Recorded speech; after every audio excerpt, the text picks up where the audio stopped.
बच्चों, सभी को नमस्कार। जय हिंद बच्चों। आज की वीडियो में हम करने वाले हैं कक्षा 6 विज्ञान विषय रहेगा इसमें, और इसमें अध्याय है आपके पास 4। ये नई बुक में चौथा पाठ है। नई सिलेबस के अनुसार हम करेंगे, और पौधों को जानिए पाठ का नाम है बच्चों। तो इस पाठ के हम अभ्यास के प्रश्न उत्तर करेंगे बच्चों इस वीडियो में। तो जैसा आप देख रहे हो, इस पिक्चर में आपको दिखाई दे रहा है कि बच्चे कहाँ घूम रहे हैं बच्चों? जंगल में घूम रहे हैं। कहाँ घूम रहे हैं? जंगल में। देखिए ये बैठे हैं, और इसमें इनको देखिए अलग अलग तरह के पौधे नज़र आ रहे हैं। जैसे ये तो बहुत बड़ा पेड़ है भाई, तो इसे तो हम बोलेंगे पेड़, ठीक है। और ये देखिए ये इस वाला पेड़ तो छोटा है, तो इसे क्या कहेंगे बच्चों? ये शायद झाड़ी हो। और ये जो लड़की बैठी है, तो इसका तो बिल्कुल छोटा पौधा है, तो ये क्या होगी? ये शाख होती है बच्चों। तो इन्हीं के बारे में इस लेसन में पढ़ेंगे।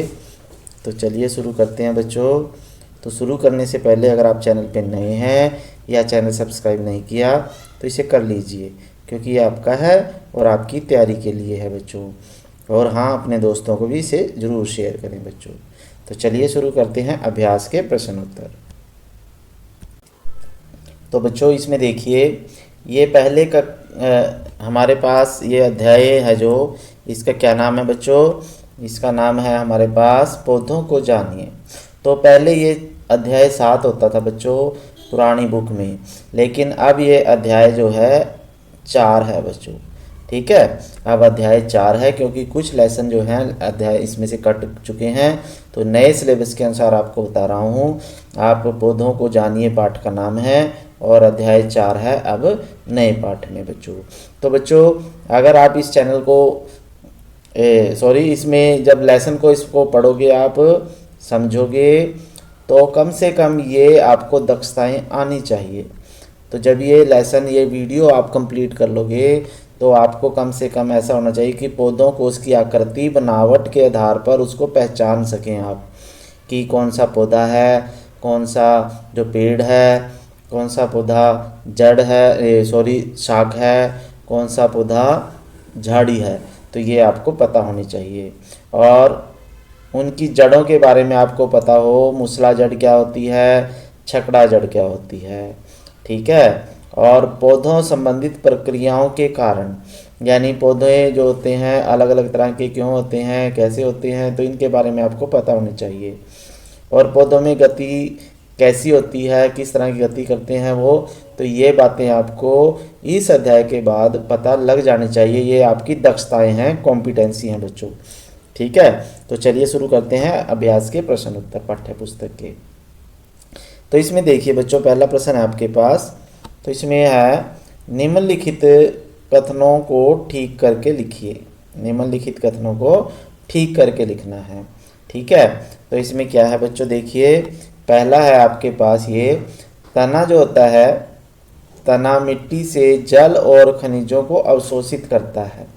तो तना नहीं करता बच्चों, तो इसका आंसर ये नीचे आ जाएगा, जड़ें आ जाएगा। जड़ें मिट्टी से जल और खनिजों को अवशोषित करता है। यानी हमने तना की जगह, इसमें तना दिया गया है ना, तो इसकी जगह हमने क्या लिखना है बच्चों? जड़ लिखना है, ठीक है। क्योंकि जड़ जो होती है वो मिट्टी से जल और खनिज अवशोषित करते हैं, ठीक है। तो फिर दूसरा प्रश्न है, आप इसी में दूसरा पार्ट है आपके पास। पत्तियां जो होती हैं पौधों को सीधा खड़ा रखती हैं। तो पत्तियां पौधों को सीधा नहीं करती बच्चों। इसमें जो आपके पास बी पार्ट है, जो जड़ें होती हैं पौधों को सीधा खड़ा रखती हैं। कौन रखती हैं बच्चों? जड़ें, ठीक है। वैसे तना भी हो सकता है, क्योंकि पेड़ का जो तना होता है ना वो भी सीधा रखता है, और जो जड़ें होती हैं ना तो वो मिट्टी के अंदर धसी रहती हैं, जिसके कारण वो पेड़ को सहारा देती हैं और पेड़ खड़ा रहता है, ठीक है। तो सीधा खड़ा रखने के लिए जड़ भी हो सकती है बच्चों, और तना भी इसको सीधा खड़ा करके रखता है पौधे को या पेड़ को, ठीक है, तो तना या जड़ दोनों आ सकते हैं इसमें बच्चों। फिर सी पार्ट में देखिए, जड़ें जो होती हैं पत्तियों तक जल पहुंचाती हैं। जड़ें जो होती हैं पत्तियों तक क्या पहुंचाती है? जल। लेकिन इसका आंसर है जो तना होता है वो पत्तियों तक जल पहुंचाता है बच्चों। जड़ें तो जल को अवशोषित कर लेंगी, ठीक है, लेकिन तने से होता हुआ पानी जो है पत्तियों तक जाता है। कहाँ तक जाता है बच्चों? पत्तियों तक जाता है, ठीक है। तो इसलिए तना जो होता है पत्तियों तक जल पहुंचाता है। तो ये हो गए आपके। डी पे देख लेते हैं अब हम। तो डी में देखिए आपके पास क्या है बच्चों, पुष्प के पुंकेसर और पंखुड़ियों की संख्या हमेशा बराबर होती है। तो इसका आंसर आ जाएगा, एक पुष्प में पंखुड़ियाँ और बाह्य दल की संख्या बराबर होती है। तो पंखुड़ियों की जगह यहाँ पे ये पंखुड़ियाँ लिखा हुआ है ना, तो इसके स्थान पे आपने बाह्य दल लिखना है बच्चों। क्या लिखना है? बाह्य दल, ठीक है। पुष्प में पंखुड़ियाँ उसके बाह्य दल के बराबर होती हैं। तो आपको दिखा देता हूँ ये क्या होता है बाह्य दल। तो ये देखिए बच्चों, ये हमारे पास फूल है और फूल में जो होती हैं ये पंखुड़ियाँ हैं इसकी, ठीक है, फूल की पंखुड़ियाँ हैं ये। और ये जो आपके पास ये हरे हरे रंग का दिख रहा है इसे बाह्य दल बोलते हैं बच्चों, ठीक है। तो बाह्य दल ये होता है और ये पंखुड़ियाँ होती हैं बच्चों, ठीक है बच्चों। तो ये आपको बाह्य दल दिखा दिया मैंने। तो आगे अगला देख लेते हैं हम। अब क्या है आगे? ड भाग है। यदि किसी पुष्प की बाह्य दल आपस में जुड़ी हों तो उसकी पंखुड़ियाँ भी आपस में जुड़ी होंगी। तो इसको सही करके क्या लिखेंगे? यदि किसी पुष्प की बाह्य दल आपस में जुड़ी हुई हों तो आवश्यक नहीं कि उसकी पंखुड़ियाँ भी आपस में जुड़ी हों, ठीक है। तो ये ज़रूरी नहीं है कि उसके पंखुड़ियाँ आपस में जुड़ी हों, तो आपने ये लिखना है बच्चों। तो फिर इसका है अगला क्वेश्चन 4, यदि एक पुष्प की पंखुड़ियाँ आपस में जुड़ जाती हैं तो स्त्री केसर पंखुड़ियों से जुड़ा होगा। तो इसको सही करके कैसे लिखेंगे?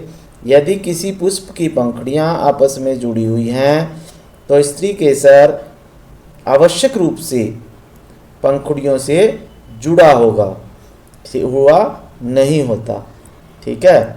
तो यहाँ पे आपने ये कर लेना है बच्चों, ठीक है।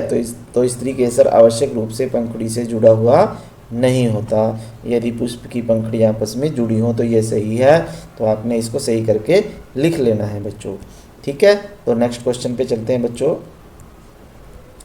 अब निम्न के चित्र बनाने हैं बच्चों। क्या बनाने हैं? चित्र बनाने हैं आपने अपनी बुक में। जैसे आपने चित्र बनाना है पत्ती का, मूसला जड़ का, पुष्प, जैसा कि आपने तालिका में पढ़ा है, ठीक है। तो ये देखिए आपके पास पत्ती के ये 2 तरह के पत्ती हैं, इनके आपके पास चित्र हैं, ठीक है। तो इसमें देखिए, चलो ये भी समझ लेते हैं कि इसमें जो ये बीच में लाइन होती है ना बच्चों पौधे पत्ते के, तो ये क्या है? सीरा विन्यास बोलते हैं इसे। क्या बोलते हैं? इसे सीरा विन्यास बोलते हैं। और इसमें भी देखो ये बीच में सीधी लाइन है ऐसे, और ये बाकी लाइनें भी इसके सीधी ऐसे हैं, ठीक है। तो जिसमें तो इस तरह के इस पत्ते के जैसा सीरा विन्यास होता है इसे हम बोलते हैं बच्चों जाली का सीरा विन्यास। कौन सा सीरा विन्यास बोलते हैं? इसे जाली का सीरा विन्यास। और जिसमें इस तरह का होता है जिसमें समांतर लाइनें होती हैं पत्तों में, तो उसे बोलते हैं समांतर सीरा विन्यास बच्चों। कौन सा? समांतर सीरा विन्यास। तो जिस पत्ते में इस तरह जाली बनी होती है उसे जाली का सीरा विन्यास कहेंगे, और जिसके पत्तों में ऐसे सीधी लाइनें लगी होती हैं उसे समांतर सीरा विन्यास कहेंगे, ठीक है। तो ये आपने देखना है और याद करना है बच्चों। तो आगे चलते हैं। जैसे अब जड़ें भी हमारे पास 2 तरह की होती हैं बच्चों। कितने तरह की? 2 तरह की जड़ें होती हैं। कौन कौन सी होती हैं बच्चों? तो अगर आप ये नोट्स चाहते हो ना तो आपने गूगल पे क्या करना है, ये सर्च कर लेना है गूगल पे brkapoor.blogspot.com, ठीक है। तो वहाँ पे ये सभी लेसन आपको मिल जाएंगे। अगर यही लेसन चाहिए तो आपको ये पूरे का पूरा जो है टाइप करना पड़ेगा गूगल पे brkapoor.blogspot.com। आगे ये पूरे का पूरा जो है ना ये टाइप करोगे तो ये लेसन अपने आप आ जाएगा। ठीक है, तो फिर उसके बाद आपके पास दो तरह की जड़ें हैं हमारे पास। देखिए, तो पौधों में जड़ें दो प्रकार की होती हैं। एक तो मूसला जड़। कौन सी जड़? मूसला जड़। तो मूसला जड़ ये है बच्चों, इसमें बीच में ना मोटी जड़ होती है एक। ठीक है, तो एक बीच में मोटी जड़ होती है और उसके आसपास बारीक जड़ें होती हैं ऐसे, तो इसे बोलते हैं मूसला जड़। कौन सी जड़? मूसला जड़ बोलते हैं बच्चों। ठीक है, और देखो जिसकी जड़ें मूसला जड़ें होती हैं ना, तो उसके पत्तों में देखिए कैसा विन्यास आपको दिखाई दे रहा है। तो उसके पत्तों में जो है ऐसे जाली का सिरा विन्यास होता है। कैसा सिरा विन्यास होता है? ऐसे जाली का सिरा विन्यास होता है उसके पत्तों में, जिसकी जड़ें जो होती हैं इस तरह की मूसला जड़ें होती हैं। अब ये दूसरी जड़ रेशेदार जड़ होती है बच्चों, जो बी पार्ट में इस चित्र में दिखा रखे हैं ना, तो ये रेशेदार जड़ें होती हैं। ये जड़ें कैसी होती हैं? यहाँ से देखो सारी की सारी जड़ें रेशा बनाती हैं। ठीक है, जैसे झाड़ू होता है ना, तो उस टाइप से बना देती हैं ये जड़ें। रेशेदार जड़ें होती हैं और इनके पत्तों में जो सिरा विन्यास होता है ऐसे सीधा होता है समांतर सिरा विन्यास। ठीक है, तो उसके पत्तों में समांतर सिरा विन्यास होता है। तो इस प्रकार से हम पत्तों को देख के ही बता सकते हैं कि किसकी जड़ें रेशेदार हैं, किसकी जड़ें मूसला जड़ हैं। ठीक है, जिसमें जाली का सिरा विन्यास होगा उसकी मूसला जड़ होगी, और जिसमें रेशेदार जड़ किसमें होगी? जिसकी समांतर सिरा विन्यास होगी बच्चों।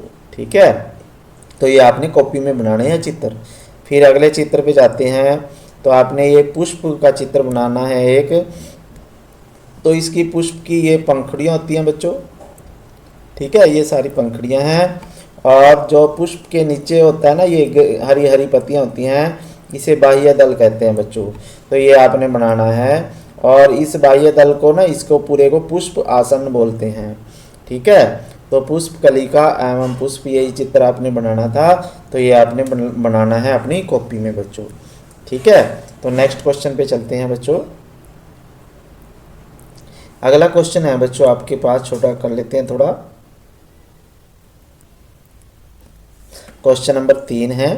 तो इसमें देखिए, क्या आप अपने घर में या अपने आसपास ऐसे कोई पौधा पाते हैं जिसका तना लंबा है लेकिन दुर्बल है? इसका नाम लिखिए और आप इसे किस श्रेणी में वर्गीकृत करोगे? तो बच्चों हमने विसर्पी लता, ये विसर्पी लता बोलते हैं जो धरती पे सांप की तरह ऐसे फैल जाती है ना, जैसे बेल बोलते हैं जिसे। ठीक है, इसे विसर्पी लता कहते हैं। हाँ, हमने अपने घर में मनी प्लांट, एक आरोही लता देखी है। तो ये दोनों लताएं हैं। ठीक है, क्या है? ये लता है दोनों। ठीक, लेकिन ये विसर्पी लता है, जो कद्दू की बेल है ना जैसे, ये विसर्पी लता है क्योंकि ये धरती पे नीचे नीचे ऐसे ऐसे फैलती है। लेकिन आरोही लता होती है मनी प्लांट। तो ये आरोही लता का क्या मतलब है? जो नीचे से ऊपर की तरफ चढ़ती जाती है उसे आरोही लता कहते हैं बच्चों। तो हमने अपने घर में एक तो जैसे घिया की बेल है, कद्दू की बेल है, खीरे की बेल है, तो ये सभी बेलें जो हैं विसर्पी लता में आएंगी। और जो पौधों के ऊपर चढ़ जाती हैं, पेड़ के ऊपर चढ़ जाती हैं, उसे आरोही लता कहेंगे। तो ये आपने देखना है, लिखना है बच्चों। ठीक है, फिर आपके पास चौथा प्रश्न आ जाता है बच्चों, इसको थोड़ा बड़ा कर लेते हैं। तो चौथे प्रश्न में क्या है बच्चों? ये कहता है कि तने के कार्य लिखिए। तना, पौधे में जो तना होता है ना, तो उसके कार्य लिखने हमने। तो उसके तने के क्या क्या काम होंगे बच्चे? तो तना जो होता है निम्नलिखित कार्य करता है। तना पेड़ को खड़ा रहने में मदद करता है। ठीक है, जो पेड़ होता है ना उसका तना जो है, ये पेड़ एक्सपोज करो और इसमें ये नीचे जड़ें हैं, तो इसका ये तना होता है। क्या होता है बच्चों? तना होता है। तो तना पेड़ को खड़ा रहने में मदद करता है। जल को जड़ों से पौधे के विभिन्न भागों तक पहुंचाता है। तो जो पानी जड़ें अवशोषित करती है ना, तो तने के द्वारा वो पानी ऊपर जाता है, पत्तों तक चला जाता है। ठीक है, तो तना जो है पेड़ के जड़ से पत्तों तक पानी पहुंचाता है। यह भोजन को पत्तियों से पौधे के सभी भागों तक पहुंचाता है। तो पौधे में पत्तों में बच्चों भोजन होता है। कहाँ पे भोजन होता है? पत्तों में भोजन होता है। ठीक है, तो पत्तों में से भोजन वो तना फिर सारे इसमें पेड़ में पहुंचाता है तना। इससे पत्ते फूल फल लगते हैं, यानी तने के ऊपर ही पत्ते लगते हैं, तने के ऊपर ही फल लगते हैं और इसी के ऊपर फूल लगते हैं। तो इस प्रकार तना जो होता है पौधों के लिए बहुत ज़रूरी है और बहुत अच्छा होता है, ज़रूरी है। ठीक है, अगला क्वेश्चन है आपके पास, निम्नलिखित में किन पत्तियों में जाली का सिरा विन्यास होता है? जाली का सिरा विन्यास, तो गेहूं के पत्ते में तो ऐसे समांतर सिरा विन्यास होता है बच्चों, तो इसमें तो हमने लेकिन जाली का वाला बताना है। तुलसी के पत्ते में होता है, धनिया के पत्ते में और गुड़हल के पत्ते में जाली का सिरा विन्यास है, लेकिन गेहूं, मक्का, घास इन में जो है समांतर सिरा विन्यास होता है। तो आपने केवल वही बताना है जो जाली का सिरा विन्यास हो जिसमें। ठीक है, फिर उसके बाद है बच्चों अगला क्वेश्चन पढ़ते हैं। तो क्वेश्चन नंबर 6 है आपके पास कि क्वेश्चन नंबर 6 में देखिए, यदि किसी पौधे की जड़ रेशेदार होती है तो उसकी पत्तियों में किस प्रकार का सिरा विन्यास होता है? तो उसमें समांतर सिरा विन्यास होता है बच्चों, जिसकी जड़ें रेशेदार हैं। जैसे ये पौधा है, इसकी जड़ें रेशेदार हैं इसलिए इसमें समांतर सिरा विन्यास है। लेकिन ये जाली का है तो इसकी जड़ें जो होती हैं ना बच्चों, एक बीच में मोटी जड़ होगी और फिर ऐसे ऐसे छोटी जड़ें इससे निकलती हैं, तो ये मूसला जड़ होगी। क्या होगी? मूसला जड़, जिसमें जाली का होता है। लेकिन जिसमें समांतर सिरा विन्यास होता है तो उसकी पत्तियों में उसकी जड़ें रेशेदार होती हैं बच्चों। इसकी जड़ें कैसी होंगी? ऐसी होंगी, सारी बारीक जड़ें होती हैं। ठीक है, तो ये आपने कर लेना है बच्चों। फिर 7वां प्रश्न है, यदि किसी पौधे की पत्तियां जाली का सिरा विन्यास की होंगी, अभी बताया मैंने जाली का सिरा विन्यास वाली होती हैं, तो उसकी जड़ें कैसी होंगी? मूसला जड़ होगी बच्चों। ठीक है, फिर क्या आप किसी पौधे की पत्ती की छाप को देखकर पहचान सकते हो कि इसकी जड़ मूसला है या कैसी है? हाँ, यदि किसी पौधे की पत्ती की छाप को देखकर हम बता सकते हैं कि पौधे की जड़ कैसी है, मूसला जड़ है या छकड़ा जड़ है। छकड़ा जड़ भी बोलते हैं कि कौन सी जड़ को? जाली का वाली जड़ को। ठीक है, तो हाँ हम बता सकते हैं, जिसके पत्तों में जाली का सिरा विन्यास होगा उसकी जड़ें मूसला होगी और जिसमें समांतर होगा उसकी छकड़ा जड़ होती है। फिर 9वां प्रश्न है बच्चों आपके पास, ये देख लेते हैं बड़ा करके। पुष्प के विभिन्न भागों के नाम लिखने हैं। तो पुष्प के विभिन्न भागों के नाम है, बाह्य दल है, पंखुड़ियाँ हैं, पुंकेसर है और स्त्री केसर हैं। ठीक है, ये 5 इसके 4 हैं, बाह्य दल, पंखुड़ियाँ, पुंकेसर और स्त्री केसर। ठीक है, फिर उसके बाद है अगला क्वेश्चन है, किन किन पौधों के फूल होते हैं? किन किन पौधों के फूल होते हैं बच्चों? ठीक है, तो इसको थोड़ा छोटा करना पड़ गया। तो इनमें से देखो किस किस के फूल होते हैं। तो इसमें है आपके पास मिर्च के फूल होते हैं, टमाटर के भी, आम के, जामुन के, अमरूद के, अनार के, केला और नींबू। ठीक है, तो इनके क्या होते हैं बच्चों? इनके फूल होते हैं, यानी जो फल बनते हैं ना बाद में, तो पहले फूल होते हैं वो। फिर उसके बाद है आपके पास, तो उसके बाद है आपके पास बच्चों 11वां प्रश्न है, पौधे के उस भाग का नाम बताइए 11वें प्रश्न में। ठीक है, जो अपना भोजन बनाता है और इस प्रक्रिया का नाम बताए। तो पत्तियां जो होती हैं पौधे के लिए भोजन का निर्माण करती हैं और ये प्रकाश संश्लेषण क्रिया से भोजन का निर्माण करती हैं बच्चों। फिर है 12वां प्रश्न, पुष्प के किस भाग में अंडाशय होता है? तो स्त्री केसर में अंडाशय मिलता है बच्चों। यह स्त्री केसर का सबसे निचला भाग होता है। तो स्त्री केसर में जो है अंडाशय मिलता है पुष्प का। फिर उसके बाद है, तो फिर है बच्चों 2 फूलों के नाम बताने हैं हमने आगे 13वें प्रश्न में। जिनमें प्रत्येक जुड़े हुए और अलग अलग बाह्य दल हों।